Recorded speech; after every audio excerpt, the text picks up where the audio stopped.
So recently in our business, we've been changing tactics a little bit, and we've been sourcing a lot of products in North America. This is an angle which we think is really going to pay dividends in our business in terms of the marketing. We're really going to push that we are North American sourced. The supply chain, there's loads of benefits there as well in terms of the cash conversion cycle being a lot quicker.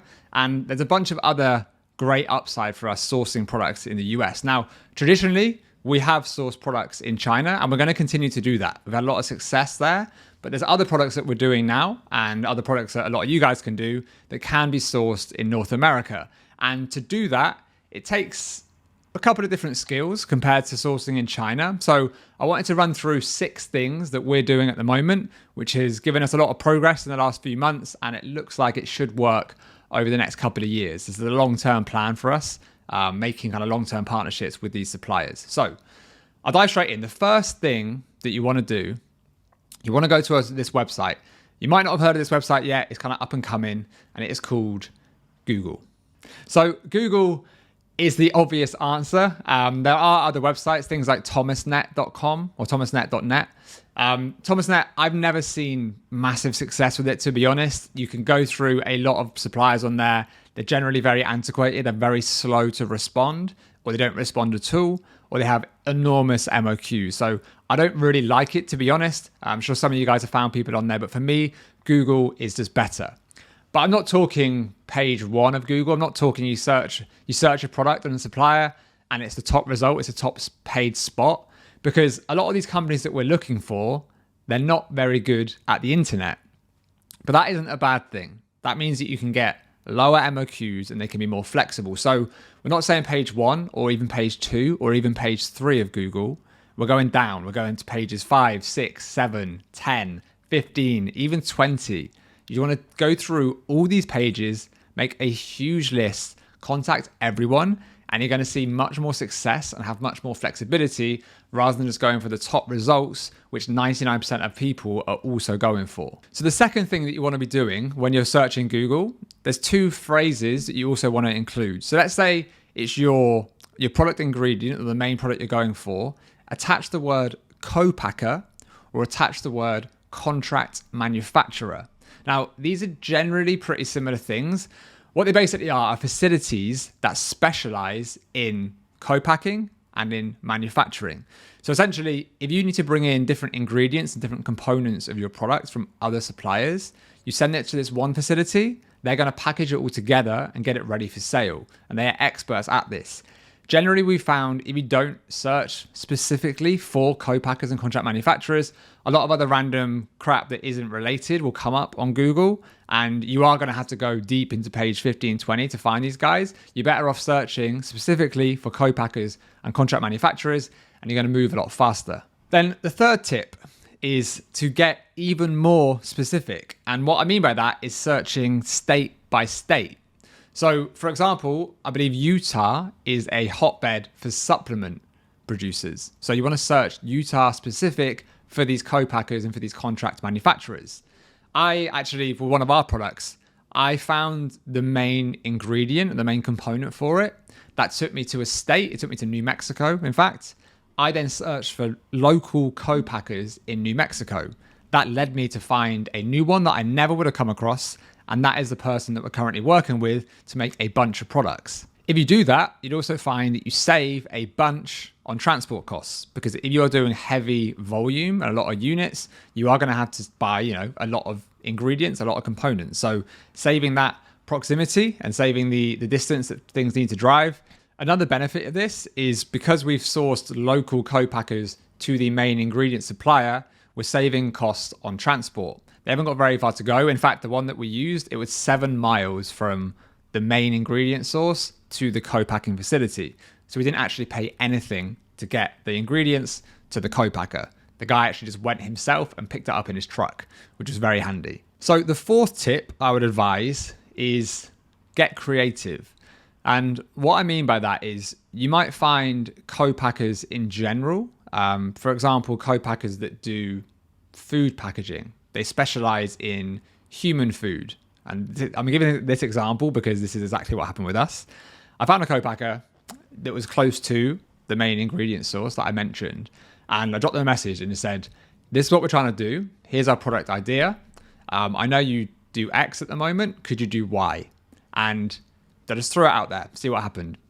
Amongst a bunch of others that I'd contacted, he got back to me really quickly, jumped on a call, which was another thing I'll get to in a minute, and now we're working with him. So we actually started a whole new product line that we're going to run through his co-packing facility. He'd never thought about getting into this niche. Like we're in pets, as I said previously, but he can do it. So I went through his website. It didn't tell me that he could do it, but I just got a bit creative, and you can pose that question to them, which is very difficult to do when you're sourcing in China, because generally you're going to want to go direct to source. It's a bit harder to have the communication, and they're not going to be as flexible as they are potentially in North America. So the fifth thing, and I mentioned it a second ago, get on the phone.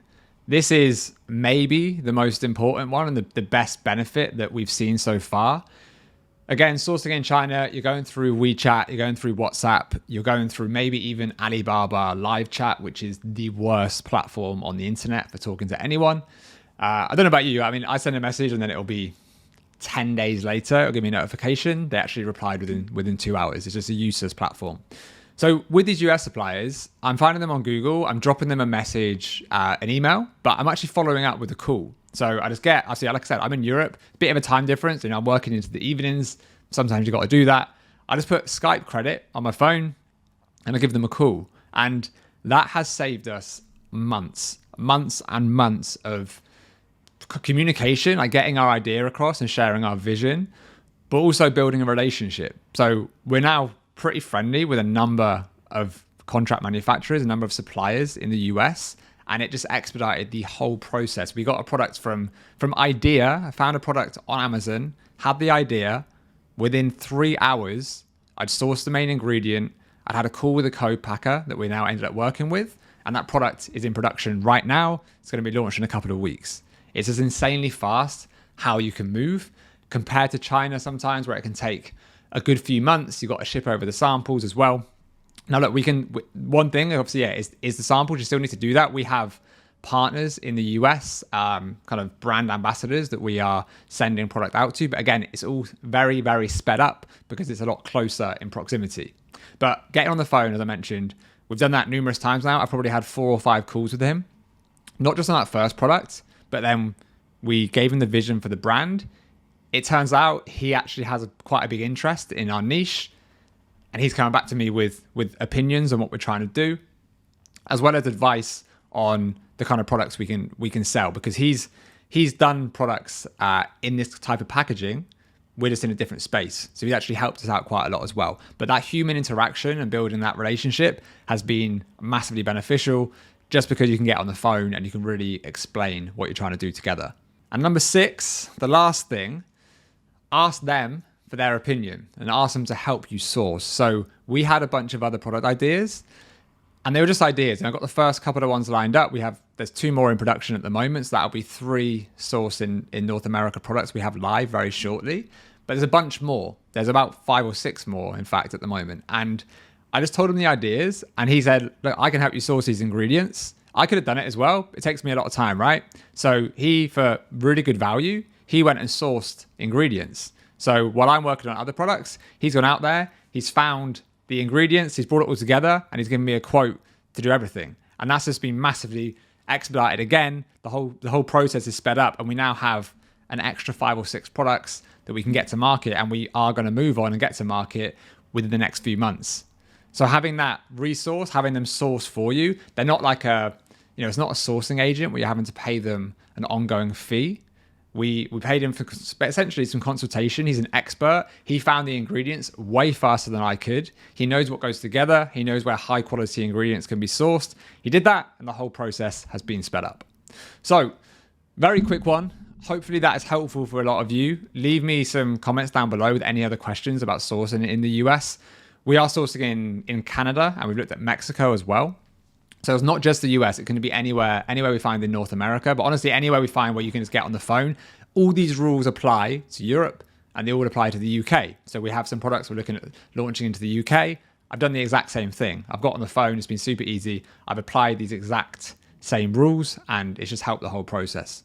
So Different style today. Let us know if you like it. Like and subscribe. Do people still say that? I don't know. I don't care. Do it anyway. And I'll see you soon.